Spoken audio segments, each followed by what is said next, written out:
నమస్తే myself Sarasija. Welcome to Maitri News. ముందుగా headlines.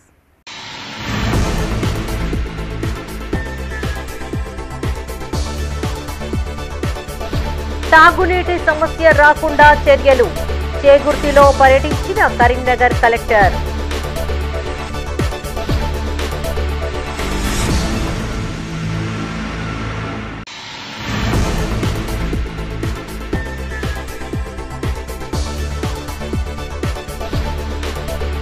రాష్ట్రంలో 15 ఎంపీ స్థానాలు గెలుస్తాం. ధీమా వ్యక్తం చేసిన కాంగ్రెస్ ప్రజా ప్రతినిధులు.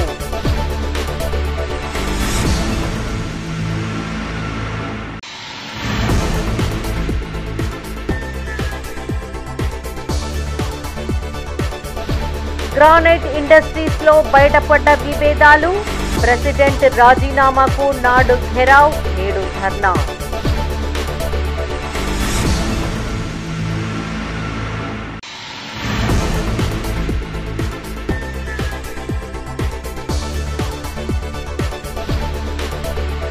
నల్లగొండలో లక్ష్మీనరసింహస్వామి రథోత్సవం.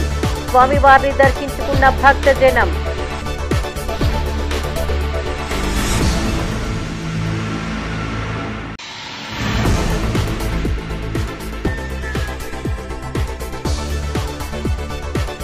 ప్రభుత్వ స్కూళ్లలో ఇష్టారాజ్యంగా టీచర్లు, విద్యార్థులు. డీఈఓ తనిఖీతో వెలుగులోకి, ఆందోళనలో తల్లిదండ్రులు. ఇక వార్తల్లోని వివరాలు. ఎక్కడా తాగునీటికి ఇబ్బందులు రాకుండా ముందస్తు చర్యలు తీసుకోవాలని ప్రత్యేక అధికారులను ఆదేశించారు కరీంనగర్ జిల్లా కలెక్టర్ పమేలా సత్పతి. ఎక్కడైనా సమస్య ఉంటే వెంటనే పరిష్కరించాలని, నర్సరీలు ఎండిపోకుండా చూడాలని సూచించారు. గ్రామాల్లో పెండింగ్ పనులు ఈ నెల చివరిలోపు పూర్తి చేయాలని, లేని పక్షంలో నిధులు ల్యాప్స్ అయ్యే ప్రమాదం ఉందన్నారు. కరీంనగర్ రూరల్ మండలం చేగుర్తిలో పర్యటించారు జిల్లా కలెక్టర్ పమేలా సత్పతి. త్రాగునీటి బోర్వెల్ ట్యాంకును అధికారులతో కలిసి పరిశీలించారు ఆమె. త్రాగునీటి సమస్యలపైన గ్రామస్తుల నుండి ఆరా తీశారు. ఎక్కడైనా త్రాగునీటి సమస్య ఉంటే యుద్ధ ప్రాతిపదికన పరిష్కారానికి చర్యలు తీసుకోవాలని సూచించారు కలెక్టర్. ఈ విషయంలో నిర్లక్ష్యంగా ఉండవద్దని హెచ్చరించారు. అనంతరం నర్సరీని పరిశీలించి మొక్కల పెంపకానికి తీసుకుంటున్న చర్యలు సిబ్బందిని అడిగి తెలుసుకున్నారు. ఈ వేసవిలో మొక్కలు వాడిపోకుండా ఎప్పటికప్పుడు నీటిని అందించాలని కలెక్టర్ సూచించారు. మొక్కల సంరక్షణపైన ప్రత్యేక దృష్టిని సారించాలని, హరితహారానికి సిద్ధం కావాలని ఆదేశించారు. అదేవిధంగా గ్రామంలో చేపట్టిన ఉపాధి హామీ పనుల వివరాలను అడిగి తెలుసుకున్నారు. కూలీల హాజరు, ఏమేం పనులు చేపట్టారని తెలుసుకున్నారు. ఈ కార్యక్రమంలో MPDO Sanjeeva Rao, RWS DE Suryaprakash, mission Bhagiratha grid DE Prabhakar, MPO Jaganmohan Reddy, RI Vastavik, PRAE Ramana Reddy పాల్గొన్నారు.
జగిత్యాల ఇందిరా భవన్లో ఎమ్మెల్సీ జీవన్ రెడ్డిని కలిశారు చెన్నూరు ఎమ్మెల్యే గడ్డం వివేక్.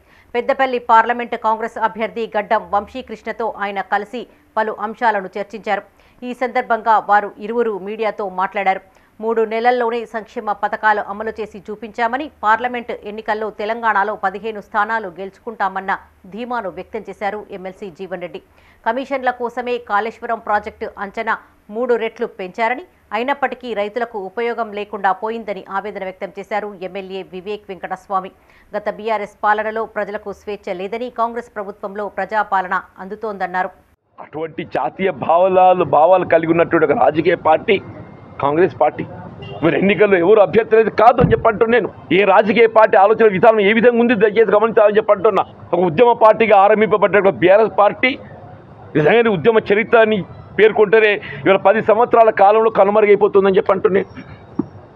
10 సంవత్సరాల కాలంలో కనుమరుగైపోతుందని చెప్పి అంటున్నా. ఆశ్చర్యం ఎందుకు? కేవలం కేసీఆర్ యొక్క స్వార్థపూర్త రాజకీయాలని చెప్పంటారు. ఇలా కాంగ్రెస్ పార్టీ త్యాగాల చరిత్రతో నిలబడ్డ పార్టీ కాంగ్రెస్ పార్టీ అని చెప్పంటారు. త్యాగాల చరిత్రతో నిలబడ్డటువంటి ఒక పార్టీ కాంగ్రెస్ పార్టీ అని చెప్పండి. మీ కేవలం ఆ త్యాగాలను చూసి ఓటు ఇవ్వమని చెప్పి అడగబోవటం లేదు అని చెప్పి అంటున్నా. మా పనితనం కూడా చూడండి అని చెప్పిన మా పనితనం కూడా చూడండి అని చెప్పి అంటున్నా. మా పనితనం కూడా చూడండి చెప్పి అంటున్నాయి. ఇటు రైతాంగానికి సంబంధించిన సమస్యల పట్లే కానివ్వండి, గ్రామీణ ప్రాంత నిరుపేద వర్గాలు, దళితులు, బలహీన వర్గాలు, మహిళలు, ఆడబిడ్డల సంక్షేమం కానివ్వండి, ఇవాళ అల్పసంఖ్యాక వర్గాలు, ముస్లిం క్రైస్తవ సోదరులు కానివ్వండి కాక ఒక లౌకిక వాదాన్ని కట్టుబడి ఉన్నటువంటి ఒక రాజకీయ పార్టీకి ఏదైతుందో కాంగ్రెస్ పార్టీ యావత్ భారత ప్రజల విశ్వాసాన్ని పొందబోయే విధంగా ఏదైతుందో ఇవాళ మా కార్యక్రమం రూపొందించమని చెప్పండి. గెలిచే అభ్యర్థి ఎవరన్నా ఉన్నారంటే జీవన్ రెడ్డి గారు అని చెప్పి సర్వేలో కూడా అన్ని చోట్ల కూడా ఇదే రికమెండేషన్ రావడంతో ఏఐసిసి ప్రెసిడెంట్ గారు జీవన్ రెడ్డి గారిని క్యాండిడేట్ చేసినారు. డెఫినెట్లీ వారు చెప్పేలాగా కాంగ్రెస్ పార్టీ ఈ వచ్చే పార్లమెంట్ ఎలక్షన్లలో 14 నుంచి 15 సీట్ల వరకు డెఫినెట్లీ గెలుస్తుంది. మీరు అందరు చూసినారు, ఈ 100 రోజుల్లోనే రేవంత్ రెడ్డి గారు ఏదైతే నిర్ణయాలు తీసుకున్నారో ఈ రాష్ట్రంలో గ్యారంటీలు మేము అమలు చేస్తామని చెప్పి మొన్న అసెంబ్లీ ఎలక్షన్స్లలో ఏదైతే మాట ఇచ్చారో ఆల్రెడీ 5 గ్యారంటీలు అమలు చేయడం జరిగింది.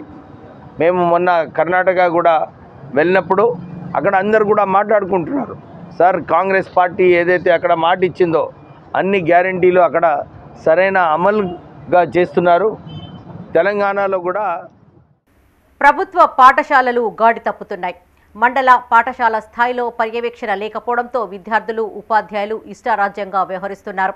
పలుచోట్ల విద్యార్థులు చెడు వ్యసనాలకు దారి తీస్తున్నట్లు ఆరోపణలు వస్తున్నప్పటికీ యంత్రాంగం నిమ్మకు నీరెత్తినట్లుగా వ్యవహరిస్తోంది. తాజాగా కరీంనగర్ జిల్లా గన్నీరువరం మండలంలోని ప్రభుత్వ పాఠశాలలో సమయపాలన పాటించకుండా ఇష్టారాజ్యంగా వ్యవహరిస్తున్న తీరు వెలుగులోకి వచ్చింది. డీఈఓ జనార్దన్ రావుకు ఫిర్యాదు చేయడం మండలంలో చర్చకు దారితీసింది. పర్యవేక్షణ లేకపోవడంతో విద్యార్థులు దారి తప్పుతున్న సంఘటనలు చూసైనా తీరు మార్చుకోవడం లేదు కొందరు టీచర్లు. తాజాగా కరీంనగర్ జిల్లా గన్నీరువరం మండలం హనుమాజీపల్లి మండల పరిషత్ స్కూల్లో విద్యార్థులు, టీచర్లు ఎవరికి వారే యమునా తీరే అన్నట్లు వ్యవహరిస్తున్నారు. జిల్లా విద్యాధికారి జనార్దన్ రావు తనిఖీలో ఈ విషయం వెల్లడైంది. టీచర్లు సమయానికి రావడం లేదని డీఈఓకు ఫిర్యాదు చేశారు పేరెంట్స్, విద్యార్థులు. ఎంఈఓకు ఫిర్యాదు చేసినప్పటికీ స్పందన కరువైందని ఆవేదన వ్యక్తం చేశారు. ప్రభుత్వ టీచర్లపై క్రమశిక్షణా చర్యలు తీసుకోకపోవడంతోనే ఇలా చెలరేగిపోతున్నారని ఆరోపించారు పేరెంట్స్. దీనిపై స్పందించిన డీఈఓ జనార్దన్ రావు విధుల్లో నిర్లక్ష్యం వ్యవహరిస్తున్న టీచర్లపైన చర్యలు తీసుకుంటామని పేరెంట్స్కు హామీ ఇచ్చారు. ఇక నుండి ఎలాంటి ఫిర్యాదులు వచ్చినా కఠిన చర్యలు తీసుకుంటామని టీచర్లను హెచ్చరించారు డీఈఓ. కరీంనగర్ జిల్లాలోని గ్రానైట్ ఇండస్ట్రీస్ అసోసియేషన్లో విభేదాలు ఒక్కసారిగా రచ్చకెక్కాయి. ఇన్నాళ్లు ప్రెసిడెంట్ ఆధిపత్యానికి అంతులేకుండా పోవడంతో సభ్యులంతా ఆగ్రహంతో ఊగిపోయారు. అసోసియేషన్లోని పద్దులకు లెక్కాపత్రం చూపించకుండా ఏకఛత్రాధిపత్యం చేస్తున్న అధ్యక్షునికి చెక్ పెట్టాలని సంఘ సభ్యులు గట్టిగా నిర్ణయించుకున్నారు. తక్షణమే ప్రస్తుత బాడీని రద్దు చేసి కొత్త సంఘాన్ని ఎన్నుకోవాలని పట్టుబట్టారు. అందులో భాగంగానే ఈరోజు కార్యాలయం ముందు ధర్నా చేపట్టారు అధ్యక్షుడు శంకర్. వెంటనే రాజీనామా చేయాలని డిమాండ్ చేశారు. మరోవైపు ఉమ్మడి కరీంనగర్ జిల్లాలో అత్యంత ఖరీదైనదిగా పేరుగాంచిన గ్రానైట్ అసోసియేషన్లో విభేదాలు రావడం రాజకీయంగానూ సంచలనం కలిగించింది. ఉమ్మడి కరీంనగర్ జిల్లాలోని గ్రానైట్ పరిశ్రమకు అంతర్జాతీయ గుర్తింపు ఉంది. ఇక్కడ దొరికే గ్రానైట్ రాయికి దేశ విదేశాల్లో మంచి డిమాండ్ ఉంది. అందుకు తగ్గట్టుగానే గ్రానైట్ పరిశ్రమ జిల్లా వ్యాప్తంగా శరవేగంగా అభివృద్ధి చెందింది. ప్రభుత్వాలకు ముఖ్య ఆదాయ వనరుగా మారింది. ఎంతో మందికి ఉపాధి అవకాశాలను కూడా కల్పిస్తోంది. అలాంటి గ్రానైట్ పరిశ్రమకు సంబంధించిన అసోసియేషన్లో ఒక్కసారిగా ముసలం పుట్టింది. అసోసియేషన్ అధ్యక్షులుగా కొనసాగుతున్న శంకర్ ఏకచక్రాధిపత్యానికి అడ్డు అదుపు లేకుండా పోతోందని సంఘ సభ్యులు అభ్యంతరాలు వ్యక్తం చేస్తున్నారు. గడిచిన 10 ఏళ్లుగా శంకర్ సంఘంపైన ఆధిపత్యాన్ని ప్రదర్శిస్తున్నారంటూ ఆగ్రహం వ్యక్తం చేశారు. కరీంనగర్ శివార్లోని Bavupet district granite industries association office ఎదుట ఈరోజు ఆందోళనకు దిగారు యజమానులు. అప్పటికే ఆఫీస్కు తాళాలు వేసి ఉండడంతో ఆగ్రహం వ్యక్తం చేశారు. చాలా కాలంగా జనరల్ బాడీ సమావేశం ఏర్పాటు చేయకుండా ప్రెసిడెంట్ శంకర్ తప్పించుకొని తిరుగుతున్నాడని ఆరోపించారు. అసోసియేషన్కు సంబంధించిన లెక్కలు చూపించాలని, జనరల్ బాడీ సమావేశాన్ని ఏర్పాటు చేసి ఎన్నికలు నిర్వహించాలని డిమాండ్ చేశారు. 4 నుండి 6 కోట్ల వరకు సంక్షేమ నిధులు ఉన్నాయని వాటి లెక్కలు కూడా చెప్పడం లేదన్నారు. ఇవాళ అసోసియేషన్ బాధలో మేము ఒక 4 సార్లు మీటింగ్కి అటెండ్ అయినామన్న. ఇదే అటెండ్ అయితే ఇవాళ అసోసియేషన్కు తాళాలు వేసిండ్రన్న. ఈ తాళాలు వేస్తే ఎందుకు తాళాలు వేసిందంటే నా ఇష్టం ఉన్నట్టు వేసుకుంటా, మీరు ఎవడో అడిగడానికి అనేది ఆయన చెప్తున్నాడన్న. నీ సొంత లాభం కొరకు నువ్వు తాళాలు వేసుకుంటే ఏంటిది పరిస్థితి? మేమందరం ఒకటే అనుకుంటున్నామన్న, అయిన పరిపాలన వద్దు, మాకు ఈయన అవసరం లేదు, ఈయన వల్ల మాకు నష్టం జరుగుతుంది. ఒక శంకరయ్య గారు ఇది జరిగిన ప్రెసిడెంట్ గారి వల్ల మా బతుకులను రోడ్డు మీద తీసుకొచ్చిందనే బాధపడుతున్నాం. ఏకదాటిగా నేనే మొనార్కును, నేనే చేస్తున్నా, మీరు నన్ను ఏం చేయలేరు అనేది ఆయనకి ఏ అహంకారమో నాకు అర్థమవుతలేదు. కానీ గ్రానైట్ పరిశ్రమ అసోసియేషన్ అధ్యక్షులు, సంఘ సభ్యుల ఆమోదం లేకుండా ఎవరికీ చెప్పకుండా వారి ఆనందం కోసం దేశ విదేశాలకు వెళ్లారంటూ ఓనర్లు ఆరోపిస్తున్నారు. అసలు అసోసియేషన్ బిల్డింగ్ షట్టర్స్ ఎవరి పేరిట రిజిస్ట్రేషన్ అయి ఉంది, పర్మిషన్ ఎవరి పేరిట ఉందో కూడా తెలియదన్నారు. 10 ఏళ్లుగా ఎన్నికలు నిర్వహించకుండా తాత్సారం చేస్తున్నారని, అసోసియేషన్ బాడీని వెంటనే రద్దు చేయాలని డిమాండ్ చేశారు. తమకు రాజకీయాలతో సంబంధం లేదని, న్యాయం జరగాలని ఆకాంక్షించారు. అసోసియేషన్ అధ్యక్షుడు శంకరయ్య తమను రోడ్ల మీద నిలబెట్టారని, అసోసియేషన్లో డబ్బులు తీసుకుని అనేక ఫ్యాక్టరీలకు పర్మిషన్లు ఇచ్చారన్నారు. తాము బ్యాంకులకు ఈఎంఐలు కట్టలేని పరిస్థితుల్లో ఉన్నామన్నారు. 140 ఫ్యాక్టరీల వాళ్లను పక్కకు పడేశారని ఆవేదన వ్యక్తం చేశారు. 2014లో శ్రీనివాస్ హోటల్ ఒక ఒప్పందం జరిగింది. అప్పుడు పాత బాడీ డిజాల్వ్ అయి కొత్త బాడీ వచ్చింది. అప్పుడు వచ్చినప్పుడు ప్రతి 2 సంవత్సరాలకు ఒక ఫ్యాక్టరీ ఓనర్ ప్రెసిడెంట్ కావాలని ఒక రూల్ ఉన్నది. ఆ రూల్ను తుంగల దొక్కి వీళ్ళు ఇష్టానుసారంగా దొంగ సంతకాలు పెట్టుకొని వీళ్ళు గత 10 ఏళ్ళుగా పాలన చేస్తున్నారు. ఇది మేము తప్పని చెప్పి ప్రశ్నించినాం. తర్వాత దాంతోపాటు లెక్కలు అడిగినాం. ఇవన్నీ అడగడం జరిగింది. ఇప్పటివరకు మాకు ఎట్లాంటి సమాధానం లేదు. గత 3 నెలల నుంచి మేము రిక్వెస్ట్ లెటర్లు పెడుతున్నాం ఆయనకు, శంకరయ్యకి. ఇప్పటివరకు ఎట్లాంటి సమాధానం లేదు. ఇది జరుగుతున్న పరిస్థితి. ఆయన అడ్మిన్ ఒక్కడే కంట్రోల్ తీసుకున్నాడు. మేము ఆయనకు వాట్సాప్ మెసేజ్లో ప్రత్యేకంగా మెసేజ్లు పెట్టినా మాకు ఎట్లాంటి ఆన్సర్ లేవు, ఏం లేవు. జిల్లాలో అత్యంత ఖరీదైన సంఘంగా పేరుగాంచిన గ్రానైట్ ఇండస్ట్రీస్ అసోసియేషన్లోని చిట్టాపద్దుల్లో గోల్మాల్ జరిగిందంటూ సభ్యులు మూకుమ్మడిగా ఆరోపిస్తున్నారు. జమా ఖర్చుల గురించి పారదర్శకంగా ఉండాల్సిన అధ్యక్షుడు లెక్కలు అడిగితే తప్పించుకొని తిరగడం ఏంటని ప్రశ్నిస్తున్నారు. జనరల్ బాడీ సమావేశాలు ఏర్పాటు చేయకుండా వారిష్టం వచ్చినట్లుగా నిర్ణయాలు తీసుకోవడం, కొంతమంది వద్ద డబ్బులు తీసుకొని పర్మిషన్లు ఇస్తున్నాడని ఆరోపించారు. ఇదే అంశంపై గత నెల 15వ తేదీన సమావేశం ఏర్పాటు చేసుకున్న అసోసియేషన్ మెంబర్స్ అధ్యక్షులు శంకర్ పైన తీవ్ర ఆగ్రహం వ్యక్తం చేశారు. జమా పద్దుల లెక్కలు చూపించి తక్షణమే తమ పదవులకు రాజీనామా చేయాలని పట్టుబట్టారు.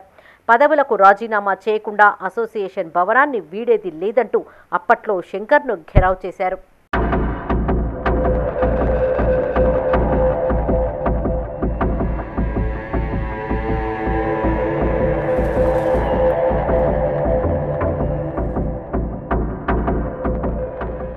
ఇదిలా ఉంటే కరీంనగర్ జిల్లా గ్రానైట్ ఇండస్ట్రీస్ అసోసియేషన్లో విభేదాలు రచ్చకెక్కాయన్న వార్తలు జిల్లా రాజకీయాల్లో సైతం ప్రకంపనలు సృష్టించాయి.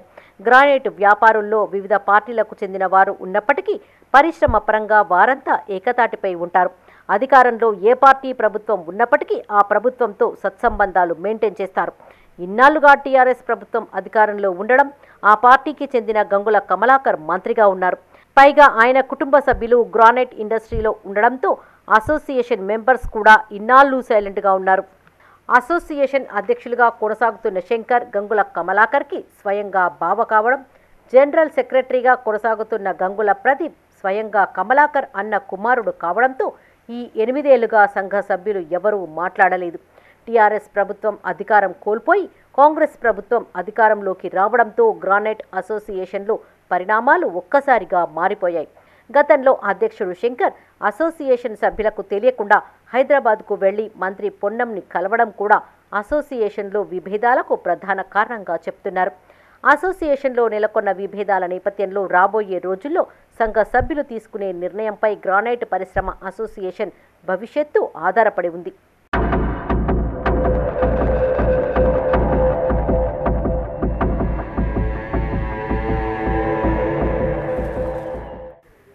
కరీంనగర్ జిల్లా తిమ్మాపూర్ మండలం నల్లగొండలో శ్రీ సీతారామ లక్ష్మీ నరసింహస్వామి రథోత్సవం ఘనంగా జరిగింది. చుట్టుపక్కల గ్రామాల ప్రజలే కాకుండా ఇతర జిల్లాల నుండి భక్తులు తెల్లవారుజాము నుండే రథంపై ఉన్న స్వామివారిని దర్శించుకుని మొక్కులు తీర్చుకున్నారు. స్థానిక ఎమ్మెల్యే కవ్వంపల్లి సత్యనారాయణ స్వామివారిని దర్శించుకుని ప్రత్యేక పూజలు చేశారు. ఈ సందర్భంగా ఎమ్మెల్యేకు ఆలయ అర్చకులు పూర్ణ కుంభంతో స్వాగతం పలికారు. ఆలయ కమిటీ చైర్మన్ బండారిపల్లి లక్ష్మణ్, డైరెక్టర్లు శాలువా కప్పి ఘనంగా సన్మానించారు.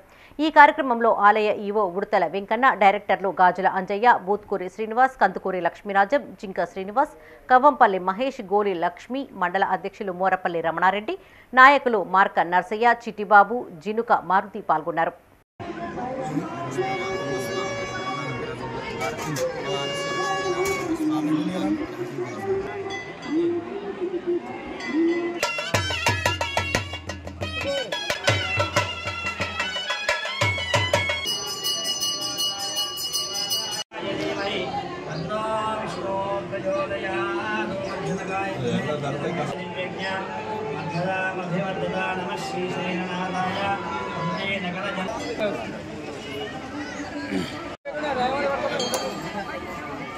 శ్రీ సీతారామ లక్ష్మీనరసింహ స్వామి బ్రహ్మోత్సవాలకు వచ్చేసిన భక్తులకు మరియు అందరికీ కూడా మంచి ప్రాప్తించాలని, ఈ బ్రహ్మోత్సవాల్లో పాల్గొన్న ప్రతి భక్తులకు కూడా మంచి జరగాలని, లక్ష్మీనరసింహ స్వామి గొప్ప మహిమగల దేవుడని అందరూ కూడా విశ్వసించి ఇక్కడికి వస్తూ ఉన్నారు.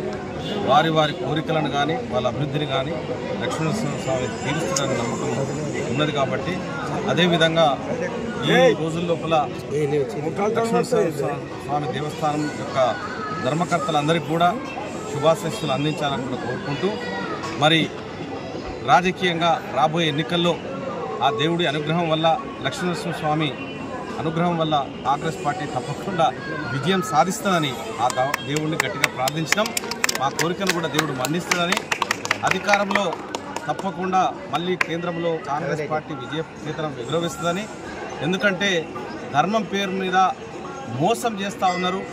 ఈరోజు మోడీ గారు ఎలక్షన్ బాండ్ల పేర్లతో వేల కోట్ల రూపాయలను బెదిరించి తీసుకున్నటువంటి సంఘటనను మనం చూస్తూ ఉన్నాం. మరి దైవ సన్నిధిలో ఉన్నాం కాబట్టి దేవుణ్ణి మనస్ఫూర్తిగా మేము ప్రార్థిస్తూ ఉన్నాం, చిత్తశుద్ధితో ప్రార్థిస్తూ ఉన్నాం. అదేవిధంగా రైతుల కష్టాలను తీర్చాలని, పేదవారికి ఆహార భద్రతను కల్పించడమే తన ముఖ్య ఉద్దేశ్యం అన్నారు గామా ఫౌండేషన్ ఉమ్మడి కరీంనగర్ జిల్లా చైర్మన్ కాతా సరోజన. కరీంనగర్ జిల్లా తిమ్మాపూర్ మండలం అలుగునూరులో కార్పొరేటర్ సల్లా శారదతో కలిసి కార్యాలయాన్ని ప్రారంభించారామె. ఈ సందర్భంగా వారు మాట్లాడుతూ తెల్ల రేషన్ కార్డు కలిగిన పేదలకు ఉచిత విద్యుత్, నిత్యావసర సరుకుల పంపిణీ చేస్తున్నట్లు తెలిపారు. భవిష్యత్తులో పేదలకు ఆహార భద్రతతో పాటు విద్య, వైద్య, రైతు భద్రత వంటి సేవలు అందిస్తామన్నారు. వనపర్తిలో మొదలైన సంస్థ సేవలు ప్రస్తుతం మహబూబ్ నగర్, గద్వాల్, కరీంనగర్తో పాటు కర్ణాటక రాష్ట్రానికి విస్తరించినట్లు వెల్లడించారు. ఈ అవకాశాన్ని పేదలు ఉపయోగించుకోవాలన్నారు. ఈ కార్యక్రమంలో ఉమ్మడి జిల్లా సెక్రటరీ కన్నం నర్సయ్య, వైస్ చైర్మన్ శోభ తదితరులు పాల్గొన్నారు.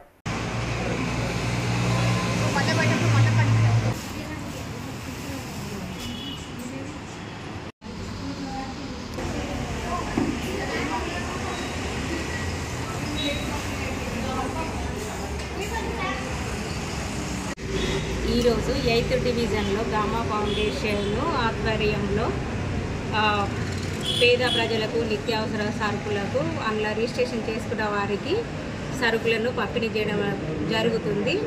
ఇదే విధంగా పేద మహిళలకు లేని వాళ్ళకు కూడా ఉపాధి పొందే అవకాశం ఉన్నది. ఈ గామా ఫౌండేషన్ ఇంకా అభివృద్ధి చెంది వారు ఇంకా పేద ప్రజలకు అనుకూలంగా ఉండాలని కోరుచున్నాను. గామా ఫౌండేషన్ ఈరోజు అలుగునూరు గ్రామం నందు ప్రారంభించడం జరిగింది. దీనికి ముఖ్య అతిథిగా సల్లా శారదాదేవి గారు తన చేతుల మీదుగా ఈ ఫౌండేషన్ గామా ఫౌండేషన్ తరఫున కొంతమంది పేద ప్రజలకు ఉచితంగా నిత్యావసర సరుకులు పంపిణీ చేయడం జరిగింది. దీంట్లో రిజిస్ట్రేషన్ చేసిన ప్రతి ఒక్కరికి లైఫ్ టైం ఉచితంగా సరుకులు ఇవ్వడం జరుగుతుంది. దీనిని అందరూ వినియోగించుకోవాల్సిందిగా కోరుకుంటుంది. 40 మందికి వాళ్ళ కిట్లు అందజేయడం జరిగింది. కరీంనగర్ రేకుర్తి 18వ డివిజన్ షేక్ ఖాన్ నగర్ మదర్సా అరబియా హిఫ్జుల్ ఖురాన్లో మజ్లిస్ తహఫుజ్ ఖత్మే నవబుత్ ట్రస్ట్ ఆధ్వర్యంలో ముస్లిం పేదలకు ఇఫ్తార్ సామాగ్రిని పంపిణీ చేశారు. ఉభయ రాష్ట్రాల ప్రధాన కార్యదర్శి మౌలానా అర్షద్ అలీ ఖాస్మీ ఆదేశాల మేరకు 20 సంవత్సరాలకు పైగా కరీంనగర్ ఉమ్మడి జిల్లాలో మారుమూల ప్రాంతాల్లో ఉపవాస దీక్షలు పాటించే పేద ముస్లింలకు సేవలు అందిస్తున్నట్లు తెలిపారు ముఫ్తీ ఘియాస్ మహయుద్దీన్. ఉమ్మడి జిల్లాలోని మస్జిద్ ఇమాంలకు, ఇస్లామియా ధార్మిక పండితులకు రంజాన్ మాసంలో బియ్యం, వంట సామాగ్రిని పంపిణీ చేసినట్లు చెప్పారు. ఈ కార్యక్రమంలో హాఫీజ్ షేక్ అహ్మద్ హఫ్జీ, ముఫ్తీ ఇంతియాజ్, అబ్దుల్ రాఫే, మహమ్మద్ రఫీ, हफीज़ फरीद पाल्गొన్నారు. आज के दिन मजलिस तहफ़्फ़ुज़ ख़त्म नबूवत तेलंगाना व आंध्रा की तरफ से तकरीबन 30 देहातों में इफ्तारी तकसीम की जा रही है और ये इफ्तार का सामान यहाँ पर मौजूद है और ये प्रोग्राम तकरीबन 10 साल से हमारे पास जारी है। मजलिस तहफ़्फ़ुज़ ख़त्म नबूवत ये दोनों रियासतों में फैली हुई है, तेलंगाना व आंध्रा, और इसके तहत ये प्रोग्राम हर साल अंजाम दिया जाता है। इस साल भी ये प्रोग्राम अंजाम दिया गया है और आज के दिन तकरीबन 30 देहात के मुअल्लिमीन यहाँ पर आए हुए हैं। इंशाअल्लाह उन लोगों के दरमियान में ये इफ्तारी तकसीम अमल में आएगी। एक नज़र आप इफ्तार के ऊपर भी जायज़ा लें। अस्सलाम वालेकुम व रहमतुल्लाह। తిరుమల శ్రీవారిని దర్శించుకున్నారు బీఆర్ఎస్ ఎమ్మెల్యే హరీష్ రావు. గురువారం ఉదయం కుటుంబ సభ్యులతో కలిసి స్వామివారి సేవలో పాల్గొని మొక్కులు చెల్లించుకున్నారు హరీష్ రావు. దర్శన అనంతరం రంగనాయకుల మండపంలో వేద పండితులు వేద ఆశీర్వచనం అందించగా ఆలయ అధికారులు శ్రీవారి తీర్థ ప్రసాదాలను అందజేసి పట్టు వస్త్రంతో సత్కరించారు.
ఊహించినట్లే Nizamabad parliament Congress ticket MLC Jeevan రెడ్డికి దక్కింది.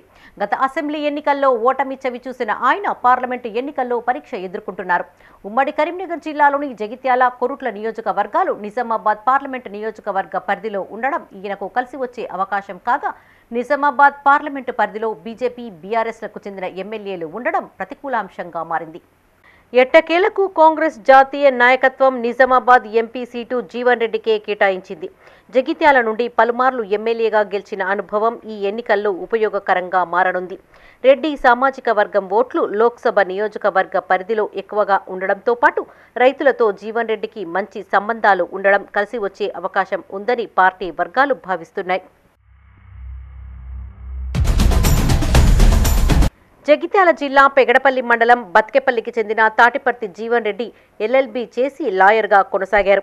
1981లో మలయాళ సమితి అధ్యక్షుడిగా రాజకీయ ప్రస్థానం ప్రారంభించిన ఆయన 1983లో తెలుగుదేశం పార్టీ నుండి జగిత్యాల నుండి బరిలో నిలిచి ఎమ్మెల్యేగా గెలిచారు.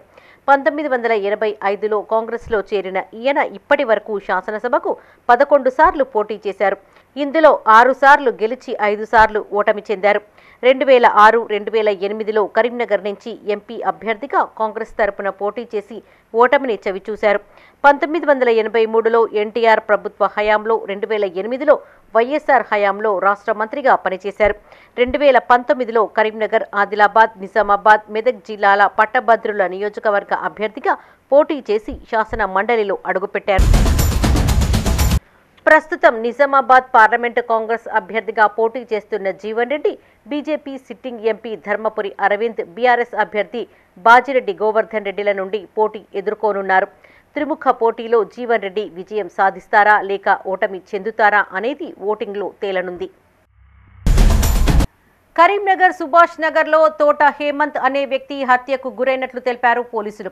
ఆయన సతీమణి రోహిణి మరో ఇద్దరితో కలిసి తలపైన కొట్టడంతో తీవ్ర గాయాలయ్యాయని, అతన్ని జిల్లా ప్రభుత్వ ఆసుపత్రిలో చేర్పించగా పరిస్థితి విషమించి మృతి చెందినట్లు తెలిపారు. మృతుని కుటుంబ సభ్యుల ఫిర్యాదు మేరకు కేసును నమోదు చేసి దర్యాప్తు చేస్తున్నట్లు చెప్పారు. కాగా నిందితురాలు ప్రభుత్వ ఆసుపత్రిలో పేషెంట్ కేర్గా విధులు నిర్వహిస్తున్నట్లు తెలిపారు.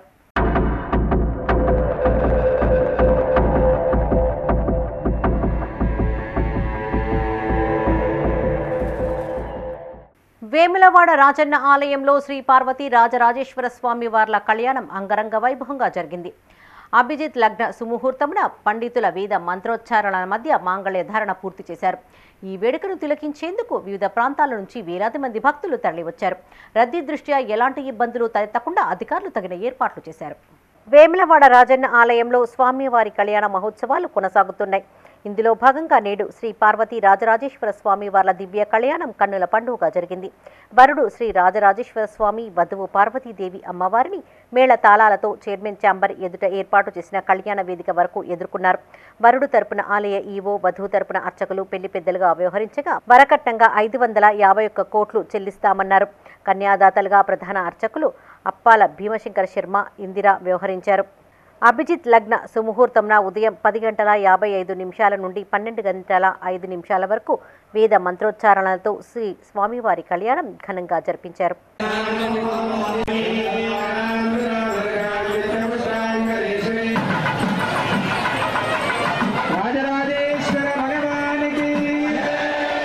ఓవైపు స్వామివారి కళ్యాణం జరుగుతూ ఉండగా మరోవైపు శివపార్వతులు ఒకరిపైన మరొకరు తలంబ్రాలు పోసుకుంటూ శివుడిని పెళ్లాడినట్లు స్మరించుకున్నారు. అంతకుముందు EO Krishnaprasad, municipal commissioner Anvesh అధికారులు మున్సిపల్ ఆఫీస్ నుండి మేళ తాళాల మధ్య ఆలయానికి చేరుకొని స్వామివార్లకు పట్టు వస్త్రాలు సమర్పించారు. శ్రీ పార్వతీ రాజరాజేశ్వర స్వామి వార్ల దివ్య కళ్యాణాన్ని వీక్షించేందుకు రాష్ట్రం నలుమూలల నుండి వేలాది మంది భక్తులు, శివపార్వతులు తరలివచ్చారు. ఆలయ పరిసరాలు శివనామ స్మరణతో మారుమ్రోగాయి.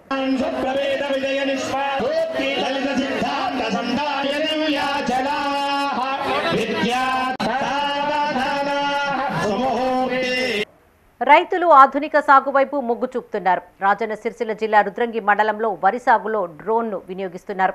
పురుగుల మందును డ్రోన్ సహాయంతో స్ప్రే చేస్తున్నారు. దీంతో సమయం ఆదా కావడంతో పాటు ఖర్చు కూడా తగ్గుతోందని పలువురు రైతులు చెబుతున్నారు. డ్రోన్ స్ప్రేతో ఎకరాకు 600 రూపాయల చొప్పున రెంట్ తీసుకుంటున్నారని రైతులు చెబుతున్నారు.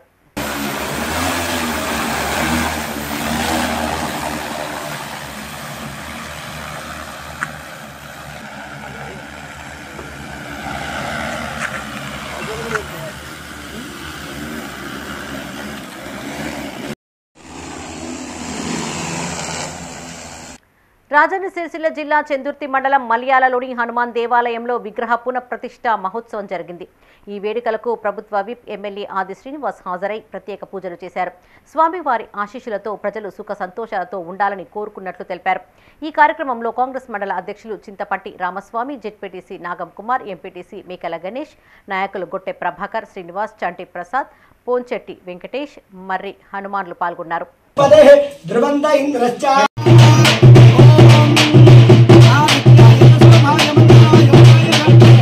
ఇవి ఈ బులెటిన్ విశేషాలు. మరిన్ని తాజా వార్తలతో మరో బులెటిన్లో మళ్ళీ కలుసుకుందాం. అప్డేట్స్ కోసం చూస్తూనే ఉండండి మైత్రి న్యూస్.